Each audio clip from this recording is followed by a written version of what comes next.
आप देख रहे हैं इस वक्त की बड़ी खबरें। बुलेटिन की शुरुआत करेंगे इस वक्त की बड़ी खबर के साथ। हरियाणा में लगातार बढ़ रहे कोरोना के केस। पिछले 24 घंटे में 3,541 मामले सामने आए हैं कोरोना संक्रमित से। शनिवार को 48,623 मरीजों की जांच हुई। पॉजिटिव रेट बढ़कर अब 7.26% पहुंच गया है। ऐसे में अगर आप पॉजिटिव रेट की बात करें तो लगातार बढ़ता हुआ नजर आ रहा है। हिसार और फतेहाबाद में कोरोना से 2 की मौत भी हुई है और कहीं ना कहीं मौत का आंकड़ा भी एक बार फिर से बढ़ता हुआ नजर आ रहा है। तो कोरोना की दहशत पूरे देश में ही नहीं बल्कि हर प्रदेश में भी अब देखने को मिल रही है। जिस तरह से लगातार मामले सामने आ रहे हैं और ऐसे में एक बार फिर से प्रदेश में कोरोना के मामलों की बात की जाए तो पिछले 24 घंटे में 3,541 कोरोना संक्रमित मिले हैं। अपने आप में यह संख्या बड़ी है क्योंकि पिछले 24 घंटे में 3,541 मामले अपने आप में बड़ी बात है।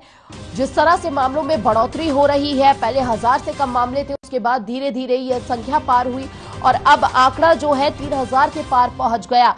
तो अपने आप में सावधानी बरतने की भी बेहद ज्यादा जरूरत है क्योंकि जिस तरह से मामले बढ़ रहे हैं वह कहीं ना कहीं तीसरी लहर का तो संकेत दे ही रहे हैं और यह भी माना जा रहा है कि शायद यही तीसरी लहर की शुरुआत है। और इसके साथ ही सबसे ज्यादा जो भयावह स्थिति है वह स्थिति ये है कि लगातार मौत का आंकड़ा भी बढ़ता हुआ नजर आ रहा है। तो वही दूसरी लहर की स्थिति तीसरी लहर में भी उत्पन्न न हो, उसे देखते हुए सावधानी बरतना बेहद जरूरी है क्योंकि कहीं ना कहीं लोगों द्वारा बड़ी लापरवाही देखी जा रही थी, जिसका नतीजा आज ये निकला कि लगातार मामलों में वृद्धि देखी जा रही है। हरियाणा में लगातार कोरोना के मामले बढ़ रहे हैं।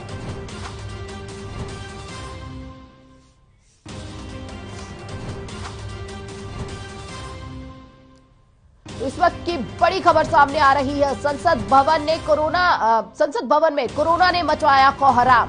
इस वक्त की बड़ी खबर हम आपको बता रहे हैं जहां संसद भवन में भी कोरोना के मामले सामने आए हैं। 400 से ज्यादा लोगों की कोरोना रिपोर्ट जो है वह पॉजिटिव आई है। सुरक्षा में तैनात कई कर्मचारी भी कोरोना पॉजिटिव मिले।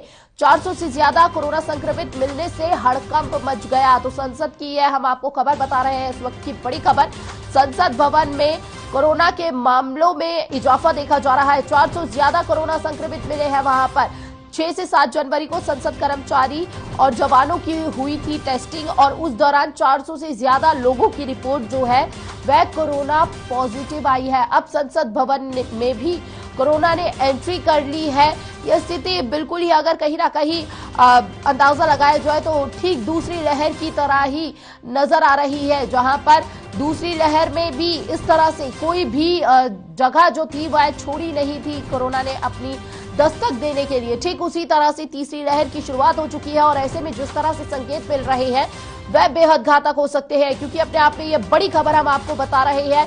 संसद भवन में कोरोना ने कोहराम मचा दिया है जहां पर 400 से ज्यादा लोगों की रिपोर्ट जो है वह पॉजिटिव आई है कोरोना से। 6 से 7 जनवरी को संसद कर्मचारी जवानों की जांच की गई थी और उस दौरान 400 से ज्यादा लोगों की कोरोना रिपोर्ट पॉजिटिव आई है। सुरक्षा में तैनात कई कर्मचारी भी कोरोना पॉजिटिव मिले हैं। देखिए, अगर पहली और दूसरी लहर की बात की जाए तो वहां पर भी कहीं ना कहीं सुरक्षा में तैनात कर्मचारी जो थे वह पॉजिटिव आए थे। कई पुलिसकर्मी, स्वास्थ्य विभाग के कई डॉक्टर पॉजिटिव आए थे। ठीक उसी तरह की स्थिति जो है एक बार फिर से नजर आने वाली है क्योंकि 6 और 7 जनवरी को कर्मचारियों की जब टेस्टिंग हुई उसके बाद अपने आप में यह बड़ी संख्या है संसद भवन से जहां पर 400 से ज्यादा कोरोना संक्रमित मरीज मिले हैं।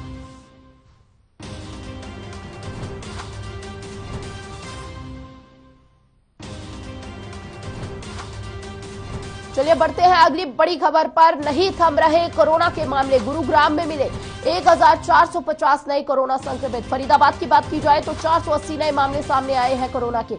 वहीं अगर पंचकुला की बात की जाए तो 415 कोरोना संक्रमित मिले हैं। करनाल में भी 199 कोरोना पॉजिटिव केस मिले हैं। तो अपने आप में यह हम आपको अलग अलग जगहों का आंकड़ा बता रहे हैं।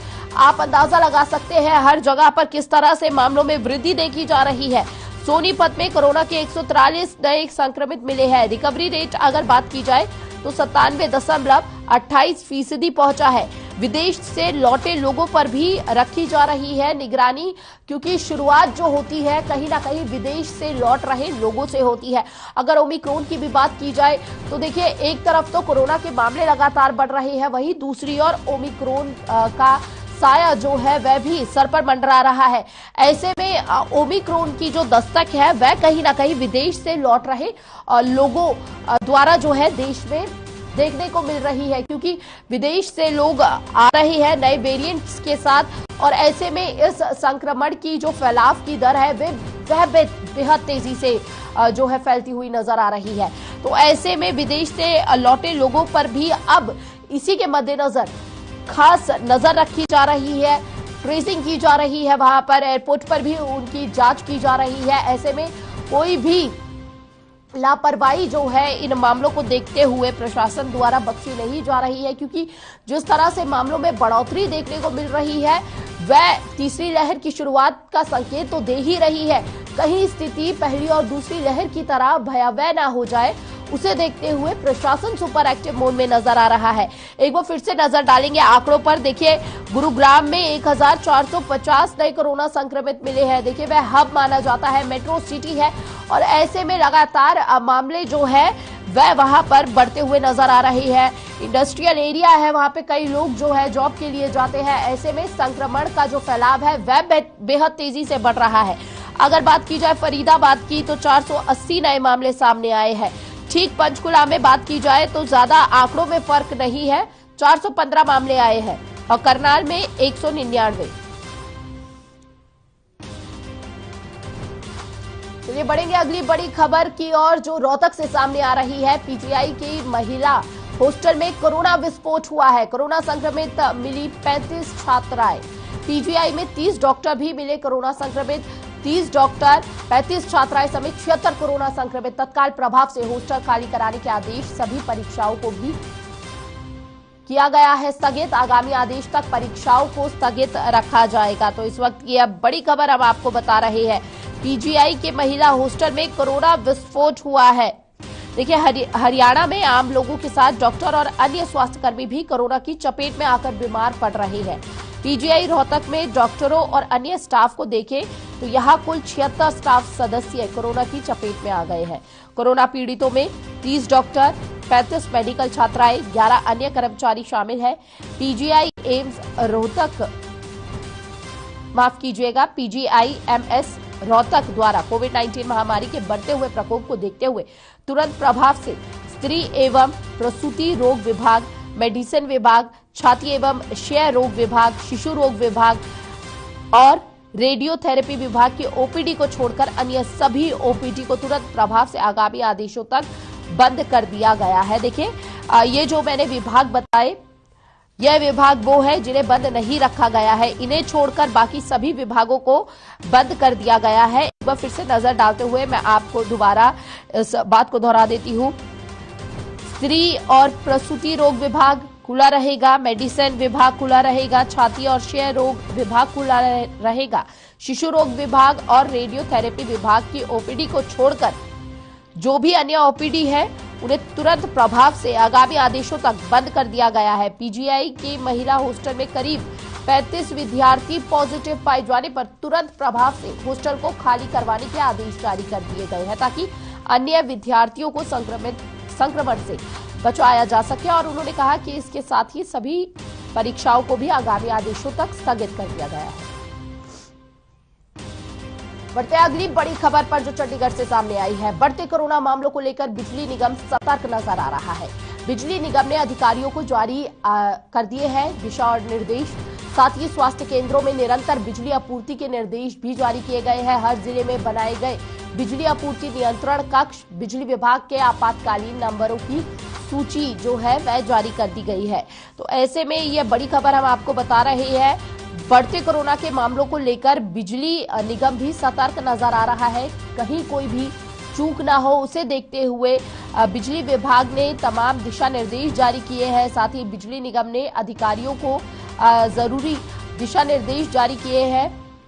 स्वास्थ्य केंद्रों में निरंतर बिजली आपूर्ति के निर्देश जो है वह जारी किए गए हैं। अगर देखिए, कई प्रदेशों से इस तरह की खबरें सामने आई थी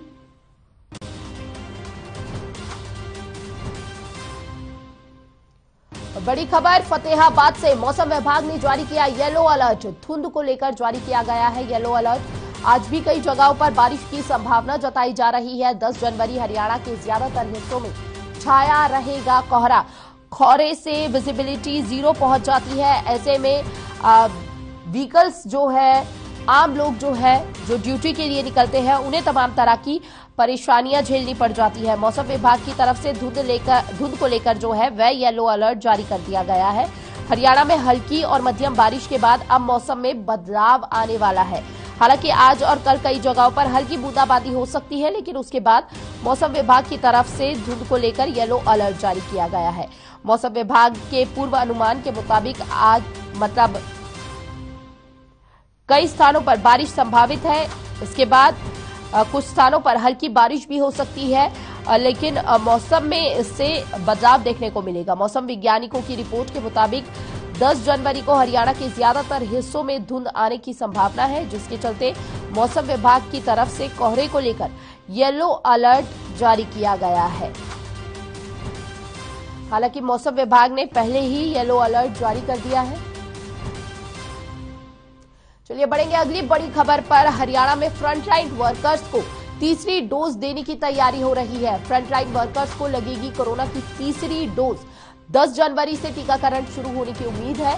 बीमार बुजुर्गों को भी दी जा सकती है तीसरी डोज। तो इस वक्त की यह बड़ी खबर हम आपको बता रहे हैं, जहां पर हरियाणा में फ्रंटलाइन वर्कर्स को तीसरी डोज देने को लेकर जो है इस विषय पर चर्चा हो रही है। और ऐसे में 10 जनवरी से टीकाकरण शुरू होने की उम्मीद जताई जा रही है। साथ ही साथ बीमार बुजुर्गों को भी दी जा सकती है तीसरी डोज।